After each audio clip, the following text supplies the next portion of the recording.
contest with that the bank that just pushes out just before them, that the likes of Christchurch, Wolfson and Teddy Hall won't have to. But there we go, we are underway, Women's Division 7, and it looks to be a clean start from Christchurch's 38, leading off the division, but coming through in third place, Teddy Hall. What a blinding start they've had, trying to come around the outside of Wilson College's 4th-8.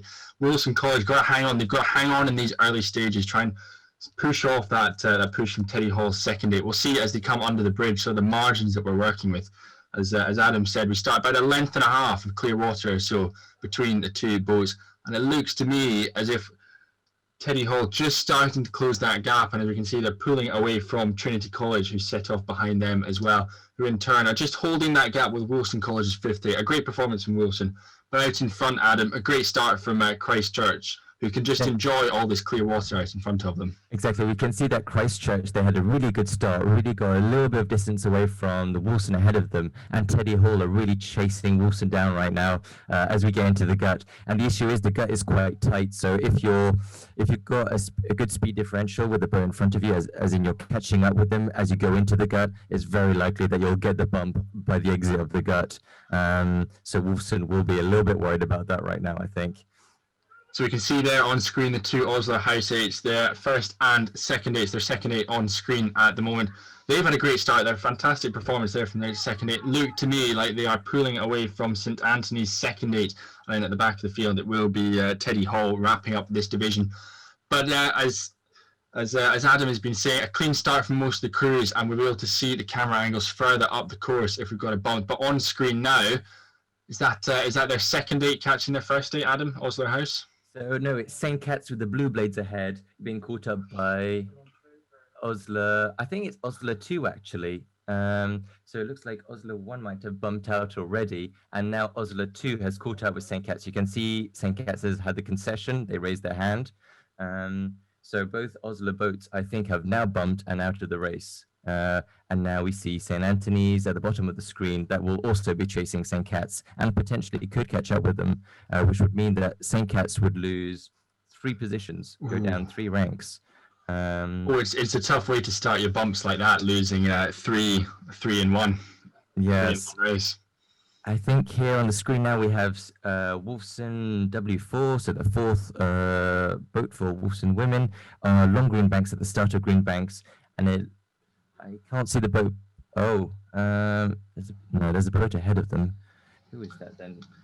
It looks to be Christchurch. Yeah, Christchurch, who started the division, have held and actually increased their margin over Wilson. So it looks to me as if it's going to be safe in this division for Christchurch, their women's 3rd-8, barring any uncertainties or so. Christchurch, their women's 3rd-8, coxed by Charmaine Lang, stroked by Kex & Co. 7 is Charlie Freetang, 6 Christina Hassan-Hultel, 5 is Jen Jackson. Dawn Moosley sits at 4. Ada Hermelink at 3. Poppy Sparrow at 2. And Zoe Gorman at bow. They're your leaders and look set to hold on to 1st place in Women's Division 7. But who have we got on screen, Adam? This is the second Wilson boat in this division, so that's Wilson 5. And so they're just starting the green banks push now. From the looks of it, there isn't a boat close by in front of them, so they might be doing the full stretch as well. So I hope they're not too tired, but at least from the looks of it, there's no boat chasing them down too closely.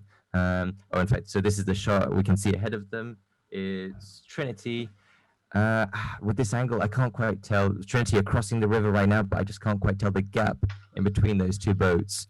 Behind them, we see a yellow boat. And who is that? We've changed shot now. So now we're looking at St. Cat's being chased down by St. Anthony's. There's about... It's close, but less than half a length between them. And I think, as you said, a nightmare start for St. Catherine's, and it does look like they're going to get bumped. Yeah, and concession there. A great performance from St. Anthony's 3rd-8, going all the way, catching up with St. Catherine's, who started off in 6th. What a fantastic row for them. And we see now we're at the broadcast on at New College Boathouse, and coming into the last few stages of this Women's Division 7 and Summer Torpedoes. Yeah, so here we see Trinity that has just gone past University College Boathouse, and now they'll be on the home stretch. So they've got about, let's say, 150 meters, if even, to the clacker, to the end of the race. No boats ahead of them. no boats within 3 boat lengths behind them. So I think they're safe from any more bumping. Oh, and as I say that, we see Wolfson, one of the Wolfson boats come into shot, but that is, as I said, 3 boat lengths. So, and I think that's the top women's. No. I was going to say it looked to be the top 2 crews that we had, Christchurch's third, eighth, and Wolfson, just coming to the last few stages of this. But yeah, riding again with the Osler House 8s, we already mentioned they're fantastic. Well, depending who you ask, they're fantastic. Headwear, the bucket hats, and great to see this time actually. I think their second 8 with all 8 of them fantastically attired. Great for the photos afterwards. And we see riding again there with Wilson College into the last few stages as we come from the camera angle at New College Boathouse. And some really nice shots there of kind of the rowing technique and some really nice catches in time and then pressing away and getting the blade out of the water at the same time.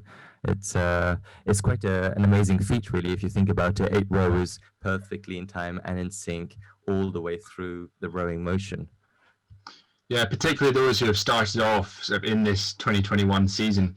Whilst you may have had people who perhaps rowed at school or they perhaps rowed at university for a number of years, those beginners, those novices who started out in September time that had their seasons decimated, to be out racing today, it's a fantastic effort, and to see them having progressed so far, having had so few water sessions, is a fantastic and a real credit to the other athletes in the boathouse, but also to the coaches themselves and to the volunteers who help out at these boathouses.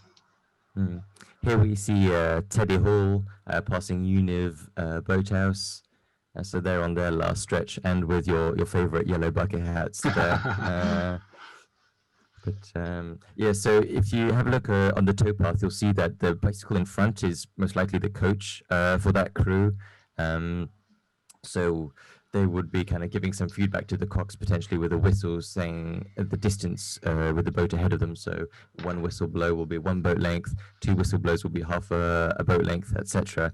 And then you could see there was another cyclist behind with a bib, and they're the umpires. So they're trying to memorize as much information on how close or not they got to the boat in front or how close the boat behind got to them, and then reporting that back to the OURC's race desk. So there will also be a little bit of a write-up after the races for people to read as well.